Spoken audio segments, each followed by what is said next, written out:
Oke. Shalom Bapak Ibu. Ya, selamat sore buat kita semua. Hari ini merupakan minggu keberapa ini? Keempat ya. Dari bulan Agustus tanpa terasa ya. Sebentar lagi kita akan Natal lagi. Tapi kita percaya bahwa kasih karunia Tuhan besar dalam hidup kita. Amin. Hari ini kita akan belajar tentang bahas tentang kasih karunia. Ya, kita akan belajar tentang apa itu kasih karunia dan bagaimana yang dimaksud dengan melayani dengan kasih karunia. Kita akan belajar dengan Alkitab sama-sama hari ini di dalam 1 Korintus pasal yang ke-15. 1 Korintus pasal yang ke-15.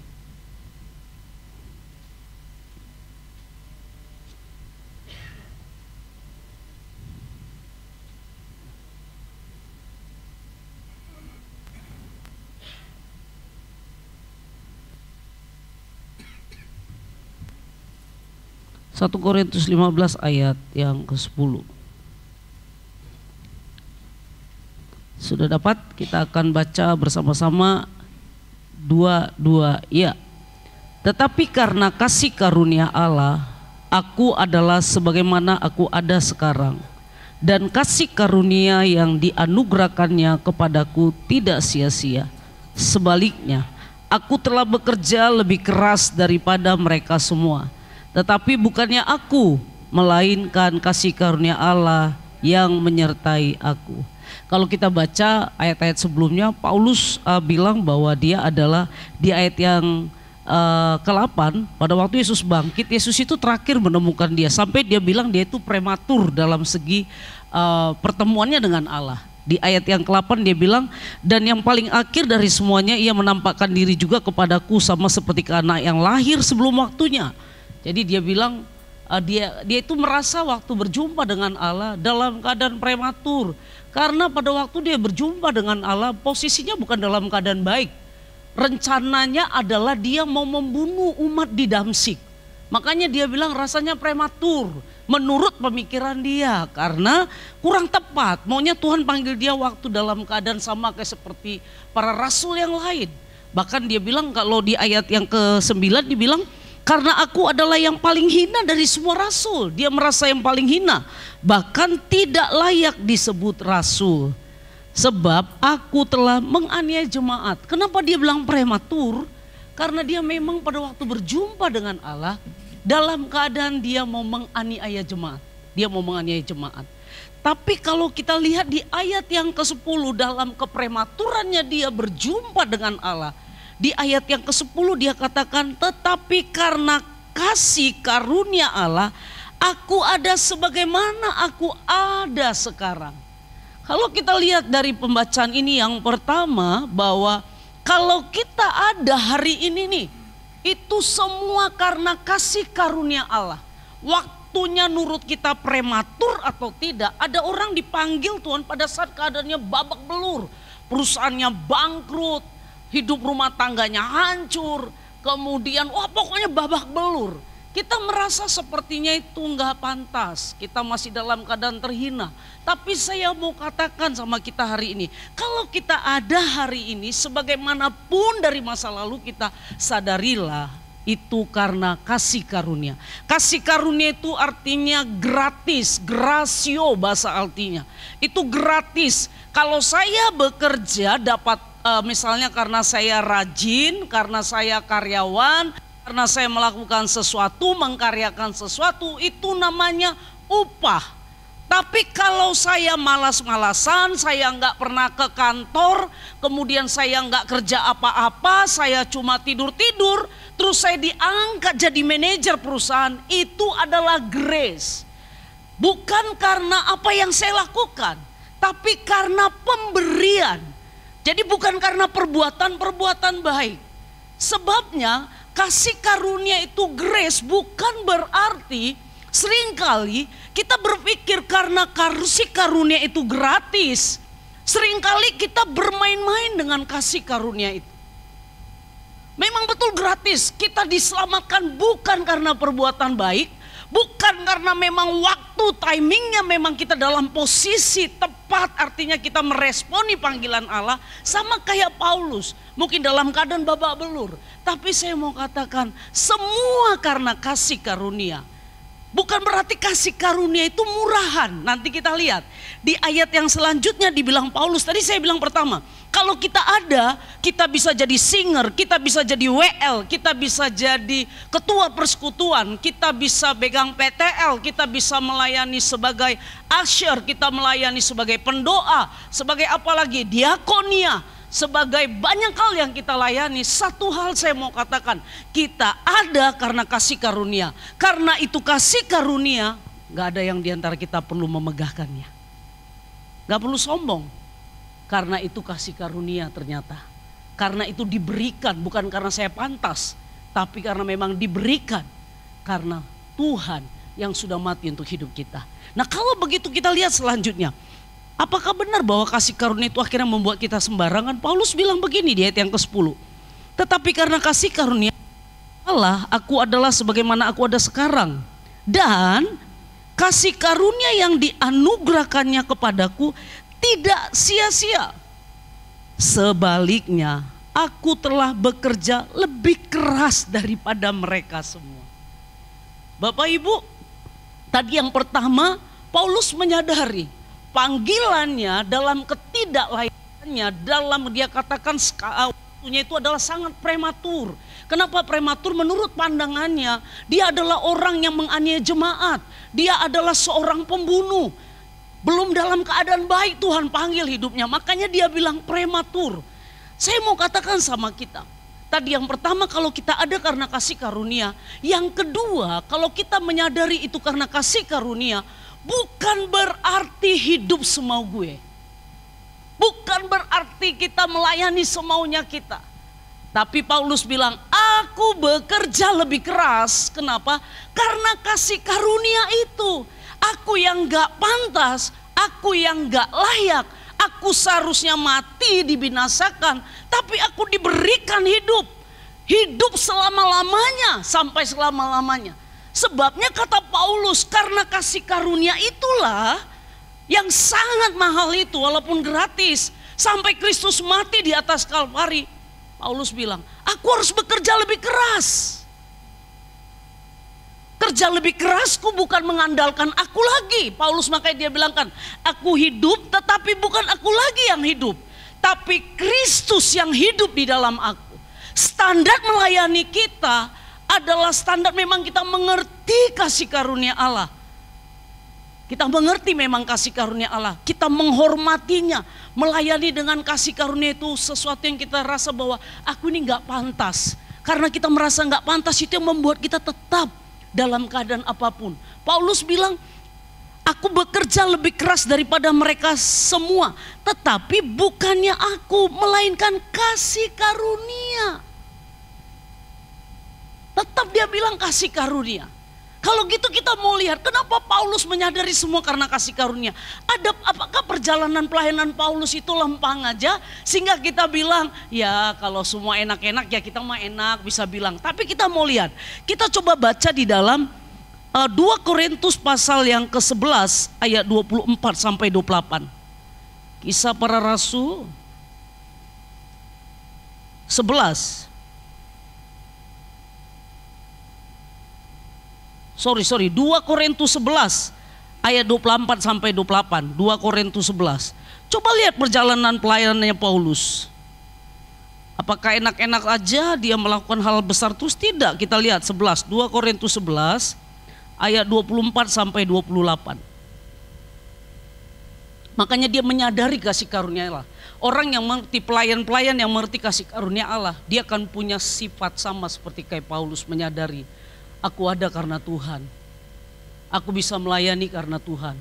2 Korintus 11 ayat 24 sampai 28. Kita baca secara responsori ya. Saya baca 24, Bapak Ibu baca 25 sampai di ayat yang ke-28. Dia bilang begini, ini perjalanan dia dalam pelayanan. 5 kali aku disesa orang Yahudi. Setiap kali 40 kurang 1 pukulan. Terus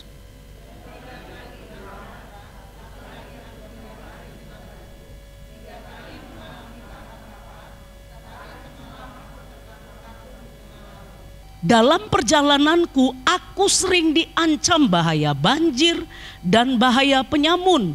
Bahaya dari pihak orang-orang Yahudi dan dari pihak-pihak orang yang bukan Yahudi. Bahaya di kota, bahaya di padang gurun, bahaya di tengah laut, dan bahaya dari pihak saudara-saudara palsu.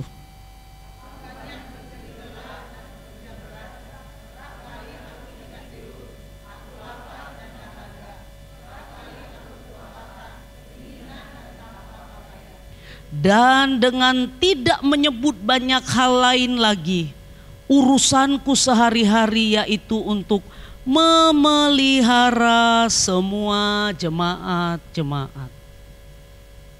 Saya waktu baca ini, Bapak Ibu coba lihat masalah-masalahnya Paulus. Dibilang tiga kali aku didera. Kali aku dilempari dengan batu. Yang mana dari semua ini yang Bapak Ibu pernah ngalami? Kemudian apalagi dalam perjalananku sering diancam banjir, penyamun. Kemudian aku banyak berjeri lelah dan bekerja berat. Kerap kali aku tidak tidur hanya untuk jaga jemaat katanya.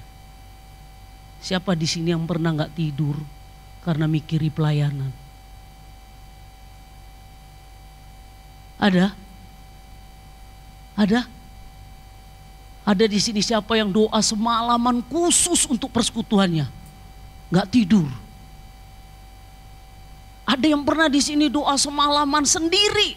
Ini Paulus sendiri loh.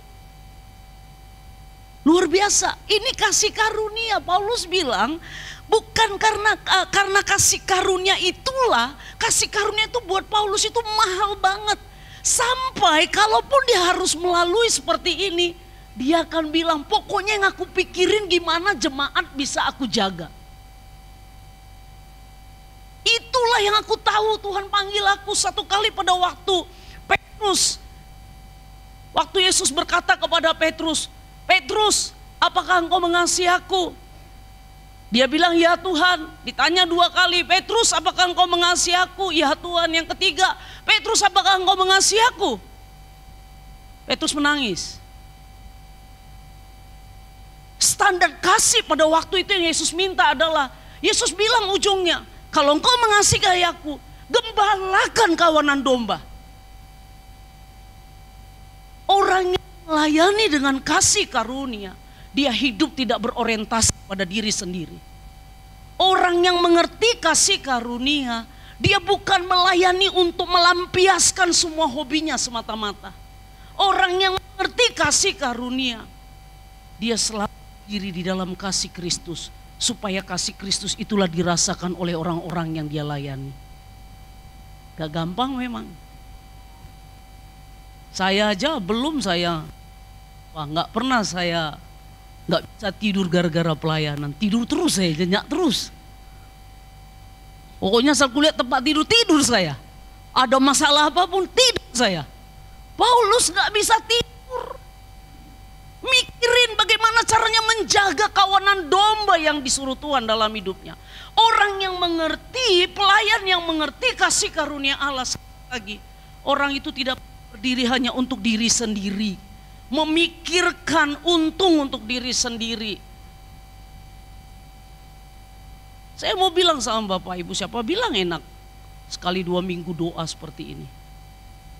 Tapi inilah orang yang mengerti kasih karunia. Dia tahu kalaupun dia bisa bertahan semua kasih karunia. Kasih karunia itulah yang membuat dia datang ke tempat ini. Dia sadar semua karena anugerah Allah. Dia sadar semua karena kasih Allah. Dia sadar semata-mata apapun yang bisa terjadi. Saya bisa tegak hari ini, bisa melayani bukan karena saya pantas. Bukan karena saya baik. Bukan karena saya lebih baik dari orang lain. Tapi semata-mata karena kasih karunia. Dan kasih karunia itulah yang membuat saya berkata, kalaupun apa yang harus saya alami, saya akan tetap berfokus kepada apa? Menjaga jemaat. Supaya apa? Jemaat ini juga hidup di dalam kasih karunia. Kalau kita lihat di dalam, kita baca di dalam Roma 8 ayat 35, ayat yang terakhir. Roma 8 ayat yang ke-35. Hari ini kita merindukan kasih karunia Allah boleh mengalir dalam hidup kita. Sehingga kita nggak jadi pelayan-pelayan yang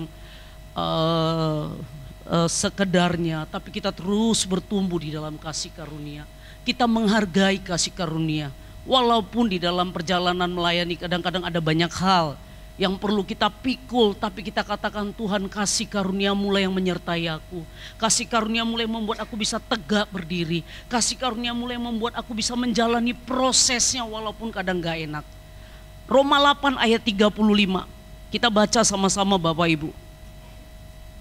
Kalau kita kupas semua perjalanan pelayanan Paulus, sebenarnya saya secara pribadi, luar biasa ini. Rasul yang terakhir yang berjumpa dengan kebangkitan Kristus. Seorang yang menurut kelahiran barunya adalah prematur, dia mengakui tadi. Tapi saya mau katakan kasih karunia Allah cukup lebih cepat bahkan daripada rasul yang lain. Kalau Bapak Ibu baca di Alkitab, adalah rasul yang paling banyak membuka jemaat dibanding dengan para rasul yang pertama-tama berjumpa dengan Yesus. Dia rasul yang luar biasa, padahal dia adalah seorang pembunuh. Dia seorang yang selalu mengikhtiarkan untuk mengacaukan jemaat Tuhan. Di dalam Roma 8:35 dia katakan begini, kita baca sama-sama. 2 iya. Kasih Kristus, penindasan atau kesesakan atau penganiayaan atau kelaparan atau ketelanjangan atau bahaya atau pedang, seperti ada tertulis, coba kita baca lanjut ayat 36-nya, 2 iya. Oleh karena engkau kami ada dalam bahaya maut sepanjang hari. Kami telah dianggap sebagai domba-domba sembelihan. Paulus rela dibilang domba sembelihan. Dia bilang karena kasih karunia Allah, bahkan dikatakan di ayat 35, siapa yang akan dapat memisahkan kita dari kasih Kristus? Penindasan atau kesesakan atau penganiayaan atau kelaparan, ketelanjangan atau bahaya atau pedang. Pedang berbicara tentang kematian karena dia mungkin diganggu atau dibunuh oleh orang. Paulus katakan di dalam Korintus tadi, sekalipun dia harus banyak mengalami pergumulan, dia tahu bahwa semua karena kasih karunia. Bapak Ibu, teman-teman, kalau kita sadar bahwa kita bisa ada sampai hari ini karena kebaikan-kebaikan kita. Kalau kita sadar kalau hari ini Tuhan mempercayai kita melayani, saya percaya kita punya spirit excellent di dalam pelayanan. Kita tahu betapa besar kasih karunia-Nya sampai dia mati di atas Kalvari. Dia mati di atas kayu salib hanya untuk saya yang orang berdosa, yang harusnya mati binasa. Seharusnya lah kita menjadi pelayan-pelayan yang mengerti kasih karunia. Kita akan memiliki spirit of excellence itu, keunggulan di dalam melayani. Matius, kalau ada orang yang mengajak engkau berjalan 1 mil, berjalan dengan dia 2 mil, itulah orang yang mengerti pelayanan kasih karunia.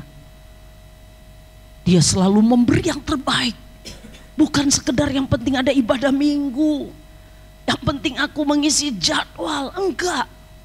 Tapi dia mengerti bahwa apa yang dia lakukan hanya seperti kata Paulus tadi, semata-mata hanya untuk jemaat supaya mereka juga mengalami kasih karunia. Dia bertemu dengan kasih karunia sehingga dia bisa menyembah, sehingga dia bisa meninggikan Allah. Hasrat itulah yang seharus dimiliki oleh orang-orang yang mengerti pelayanan kasih karunia. Saya nggak tahu seberapa lama kita sudah melayani. Saya nggak ngerti sudah berapa puluh tahun kita sudah melayani. Jangan kita menjadi orang-orang yang punya memori, menceritakan memori masa lalu. Dulu saya doa puasa, dulu saya doa semalaman, dulu saya melakukan mukjizat, dulu saya suka doa pelayan, dulu saya suka doa puasa. Itu namanya memori. Kalau hari ini saya mau tanya sama kita, bagaimana keadaan kita hari ini sebagai pelayan-pelayan yang hidup di dalam kasih karunia? Orang-orang yang hidup di dalam kasih karunia. Saya percaya Bapak Ibu, apapun kondisi kita hari ini, apapun keadaan kita hari ini, yuk kita sama-sama yuk kita kembali kepada pelayanan kasih karunia. Kita sadar ini karena Tuhan, kita ada karena Tuhan, karena Dia yang membuat kita ada hari ini. Kita akan bisa bekerja lebih keras dibanding orang lain. Amin.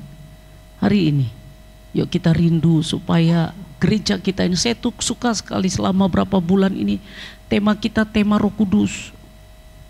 Roh Kudus ada di dalam kita, Dia bergerak di dalam kita. Dan saya percaya Bapa beri Roh Kudusnya salah satu untuk bisa menginsapkan kita. Kalau kita tahu keadaan kita hari ini, bahwa sebenarnya kita sudah kehilangan kasih. Ada banyak hal, tadi ketelanjangan kah, kekurangan kah, mungkin pergumulan-pergumulan kah, tapi bisa juga jam terbang. Sudah terlalu biasa worship leader. Kalau dulu sebelum worship leader doa puasa, doa seolah-olah nggak bisa ngapain-ngapain, sadar cuma karena kasih karunia. Berjalan dengan jam terbang, udah bisa. Nanti paling 2 lagu, 2 lagu pujian, 1 lagu penyembahan, sembah Tuhan, haleluya, haleluya. Kira-kira bingung, hantam sedikit pakai bahasa roh. Udah siap itu, oke. Hari ini kita mau kembali kepada pelayanan kasih karunia. Amin. Kita rindu jemaat juga dirangkul oleh kasih karunia itu. Mereka dipeluk oleh kasih karunia itu. Mereka diubahkan oleh kasih karunia itu. Hanya kasih karunia Allah lah yang bisa menginsapkan orang melalui Roh Kudusnya. Hari ini Bapak Ibu, semua pelayan sama dengan saya. Yuk kita kembali kepada kasih karunia. Kita sadar kalau kita ada hari ini semua karena anugerahnya. Dan anugerahnya itulah yang membuat kita memberi yang terbaik, mempersembahkan yang terbaik buat Dia. Karena Dia terlebih dahulu mempersembahkan, memberikan yang terbaik buat kita. Kita berdoa. Mari kita datang kepada Tuhan. Kita datang kepada kasih karunia-Nya sebelum nanti kita membawa doa-doa kita di hadapannya. Mari datang terbuka di hadapannya. Kita rindukan Roh Kudus bekerja di tengah-tengah kita, menjamah kita, memulihkan kita, menginsapkan kita. Paulus katakan, adakah yang dapat memisahkan? Siapakah yang akan dapat memisahkan kita dari kasih Kristus? Penindasan, kesesakan, penganiayaan, kelaparan, ketelanjangan, bahaya atau pedang. Gak ada yang bisa memisahkan kasih Kristus sama kita. Melalui Roh Kudus ya, Dia memampukan kita. Mari kita masing-masing datang kepada hadirat-Nya. Izinkan kasih karunia-Nya melalui Roh Kudus-Nya menyadarkan kita bahwa kita adalah pelayan-pelayan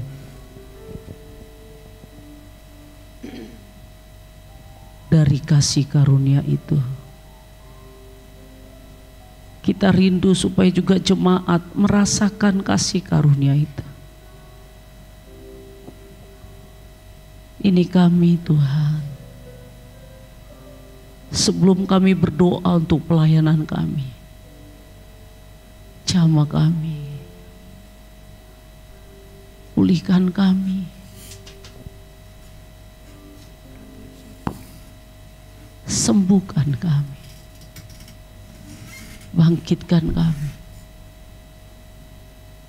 Kasih karunia-Mu itu cukup bagi kami. Anugerah-Mu itu cukup bagi kami. Kau mati di atas Kalvari, Kau berikan diri-Mu. Penyakit kami, kelemahan kami, kebiasaan-kebiasaan buruk kami, semua Kau tanggung di atas Kalvari. Dan kasih karunia itulah yang membuat kami ada tegak berdiri sampai hari ini di tengah-tengah pergumulan, di tengah-tengah kekacauan hidup atau apapun itu Tuhan. Gak akan ada yang bisa memisahkan kami dari kasih karunia-Mu. Terima kasih Tuhan.